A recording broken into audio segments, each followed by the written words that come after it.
Tema renungan firman Tuhan untuk renungan hari ini adalah hati-hati. Semakin banyak orang fasik di sekitar kita. Ayat Alkitab yang kita baca hari ini adalah dari Yudas 1 ayat 17 sampai ayat 20 yang berbunyi, "Tetapi kamu, saudara-saudaraku yang kekasih, ingatlah akan apa yang dahulu telah dikatakan kepada kamu oleh rasul-rasul Tuhan kita, Yesus Kristus. Sebab mereka telah mengatakan kepada kamu, menjelang akhir zaman akan tampil pengejek-pengejek yang akan hidup menuruti hawa nafsu kefasikan mereka. Mereka adalah pemecah belah yang dikuasai hanya oleh keinginan-keinginan dunia ini dan yang hidup tanpa Roh Kudus. Akan tetapi kamu, saudara-saudaraku yang kekasih, bangunlah dirimu sendiri di atas dasar imanmu yang paling suci dan berdoalah dalam Roh Kudus." Apa yang kita baca? Yudas mengingatkan orang yang terpanggil dan yang dikasihi Allah Bapa untuk hidup secara berbeda dari orang kebanyakan. Apa yang membuat kita berbeda adalah apa yang diajarkan oleh para rasul Tuhan kita, Yesus Kristus. Firman Tuhan yang diajarkan para rasul itu harus selalu diingat, karena merupakan jawaban atas bahaya yang mengancam di dalam maupun di luar gereja. Salah satu hal yang diajarkan adalah peringatan bahwa akan banyaknya pencemooh di akhir zaman ini. Di sini mungkin Yudas mengacu pada orang-orang yang mencemooh ide kedatangan kembali Tuhan Yesus.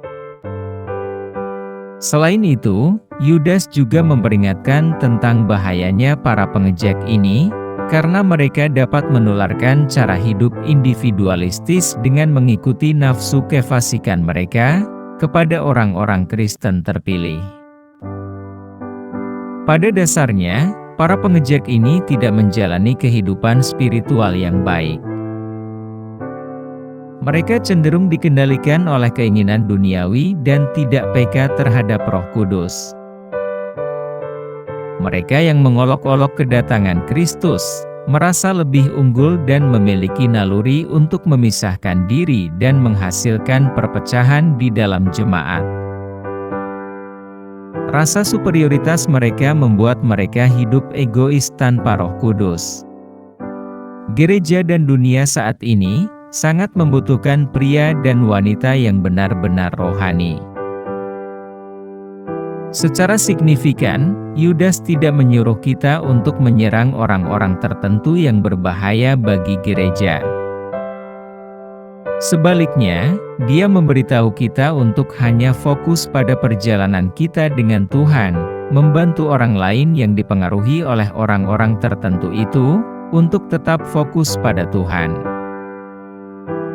Sekalipun kita memperhatikan orang-orang tertentu, itu hanya karena cara hidup mereka yang menjadi peringatan bagi kita untuk tidak meniru.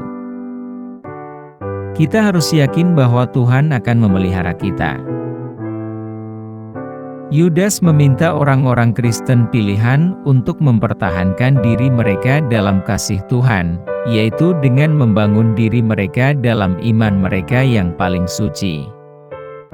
Ini berarti bahwa mereka bertanggung jawab atas pertumbuhan rohani mereka sendiri. Ini juga berarti bahwa mereka tidak bisa hanya menunggu pertumbuhan spiritual terjadi, atau mengharapkan orang lain untuk membuat mereka tumbuh. Untuk itu mereka harus berdoa dalam Roh Kudus, karena ini adalah cara lain untuk tetap berada dalam kasih Tuhan. Perang melawan kehidupan duniawi yang salah dan ajaran sesat adalah perang rohani yang membutuhkan doa dalam Roh Kudus. Apa pesan Tuhan bagi kita? Tuhan melalui para rasul telah memperingatkan bahwa hal-hal ini akan terjadi, dan dengan berlalunya waktu, harinya semakin dekat. Peringatan Tuhan adalah untuk menyadarkan kita bahwa semakin banyak orang tidak akan dapat menerima ajaran yang sehat, tetapi menurut keinginan mereka sendiri, karena mereka akan mengumpulkan guru-guru palsu untuk memuaskan diri mereka sendiri. Mereka akan memalingkan telinga mereka dari kebenaran dan berpaling kepada dongeng. Bandingkan dengan 2 Timotius 4 ayat 3 dan ayat 4. Peringatan Tuhan juga tidak mengejutkan kita, ketika kita melihat banyak orang jahat yang akan berjalan menurut keinginan jahat mereka sendiri. Keinginan duniawi dalam konteks ini tidak ada hubungannya dengan ketertarikan seksual. Itu ingin menggambarkan seseorang yang hidup hanya dengan, dan untuk, apa yang bisa dia dapatkan melalui indera fisiknya, dan dia hidup dengan egois demi dirinya sendiri. Motonya adalah, jika terasa enak, lakukan saja. Kita tahu bahwa Allah mengasihi semua orang, termasuk orang jahat. Baca Roma 5 ayat 6. Tetapi gagasan bahwa Tuhan mencintai kita semua telah dipelintir secara signifikan. Sabda Tuhan ini ingin menegaskan bahwa, kebaikan Tuhan itu luar biasa, karena Tuhan mau mengasihi kita, orang berdosa. Bukan sebaliknya, ketika kita berpikir bahwa Tuhan mengasihi kita, karena kitalah yang hebat. Tuhan ingin kita menjaga diri kita dalam kasih-Nya, dengan membuat diri kita hidup selaras dengan kasih Tuhan yang selalu ada. Tuhan ingin kita menyadari kelemahan manusiawi kita, sehingga penyesat bisa menyusup ke dalam gereja, tanpa kita menyadarinya, bahkan mungkin kita menghormati mereka. Kita tidak boleh mempercayakan pertumbuhan rohani kita kepada orang lain, karena itu tidak hanya akan merusak pertumbuhan rohani kita, tetapi juga bisa menyesatkan kita.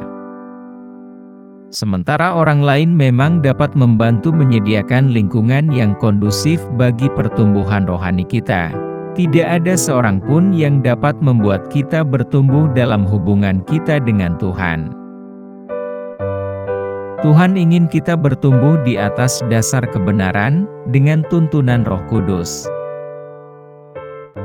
Dengan tuntunan Roh Kudus, kita tidak lagi berdoa untuk memenuhi kebutuhan kita sendiri, atau oleh intelek kita sendiri, atau oleh keinginan kita sendiri.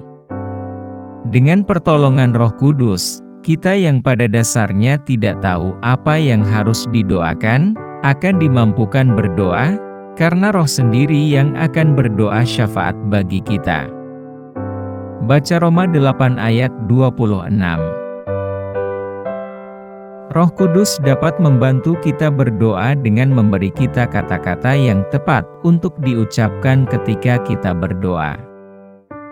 Dia mungkin juga berbicara melalui keluhan yang tak terucapkan. Baca Roma 8 ayat 26. Atau Roh Kudus dapat melakukannya melalui karunia lidah, karunia yang Tuhan berikan kepada hati yang mencari, yang ingin berkomunikasi dengannya pada tingkat yang lebih dalam daripada percakapan biasa. Apa yang harus kita terapkan dalam kehidupan kita? Kita harus bersyukur kepada Tuhan, yang melalui surat Yudas ini, selalu mengingatkan kita untuk berpegang pada ajaran yang benar, karena akan banyak orang mengolok-olok kedatangan Tuhan kita, baik di luar gereja maupun di dalam gereja. Kita tidak perlu membuang tenaga dan pikiran untuk menghadapi para pengejek ini, melainkan berfokus untuk membangun diri kita sendiri dalam iman kita yang paling suci, dengan berdoa dalam Roh, dan menjaga diri kita dalam perlindungan penuh kasih dari Bapa Surgawi kita. Kita harus membangun komunitas yang tidak mementingkan diri sendiri, tetapi yang saling membantu mengatasi masalah spiritual dan materi, sehingga mudah untuk menandai mereka yang jahat yang hidup mementingkan diri sendiri. Kita harus waspada terhadap anggota gereja yang suka memecah belah, baik dengan gosip maupun hasutan. Kita harus memohon tuntunan Roh Kudus agar dimampukan melihat kanker kemurtadan merayap di hari-hari yang kelam ini, dan menolak sifat beracun dari individu-individu murtad yang pengaruhnya hanya akan menodai kesaksian kita dan mencemarkan nama baik Tuhan kita. Kita harus berdoa dalam roh, artinya kita harus mengesampingkan sifat kedagingan kita agar mudah dipimpin dan dibimbing oleh roh Tuhan, sesuai dengan kehendak Tuhan. Kita harus berdoa dalam roh dan kebenaran, dan tidak berdoa menurut keinginan egois kita sendiri atau dengan membuat pernyataan kita sendiri yang bodoh dan angkuh, yang sangat tidak menghormati Tuhan. Kita harus mengenali ketidakberdayaan dari doa-doa yang diulang-ulang secara serampangan dan secara mekanis, daripada berdoa sesuai desakan halus Roh Kudus di dalam hati, dan tuntunannya yang lembut melalui sabda kebenaran. Oleh karena itu, marilah kita saling menguatkan dan berusaha saling membangun dalam iman kita yang paling suci, berdoa dalam kuasa Roh Kudus, sambil menunggu penampakan Tuhan dan Juru Selamat kita, Yesus Kristus, yang telah memberikan kita hidup yang kekal, oleh kasih karunia melalui iman kepadanya. Doa hari ini. Tuhan Yesus, terima kasih atas peringatan tentang kemurtadan yang menyusup ke dalam gereja kami, dan sifat beracun dari guru-guru palsu yang berpikiran duniawi, yang menyelinap ke dalam gereja dan perlahan-lahan menjangkiti orang percaya lainnya. Ketika kami melihat sekeliling dan melihat orang-orang yang menemukan kesalahan, menggerutu, menyombongkan diri, menyanjung, dan mengikuti keinginan jahat mereka sendiri, bantulah kami untuk mengingat bahwa Tuhan telah lebih dahulu memberitahu kami akan hal-hal ini, menjelang kedatangan Yesus kembali. Kami berdoa agar Tuhan melindungi kami dan orang-orang yang kami kasihi agar tidak tersandung dan dirusak oleh pengaruh mereka. Terima kasih karena dengan rahmat Tuhan, kami dapat dijauhkan dari kesengsaraan, dan melindungi kami dari pencemaran pengaruhnya. Bapa Surgawi, di dunia yang berputar di luar kendali, dan gereja yang semakin murtad, kami berdoa agar Tuhan akan memimpin kami di jalan kebenaran dan membimbing kami ke dalam semua kebenaran, dengan kuasa Roh Kudus. Dalam nama Tuhan Yesus, kami telah berdoa. Amin. Kiranya Tuhan menguatkan kita, dan kasih karunia Tuhan Yesus menyertai kita.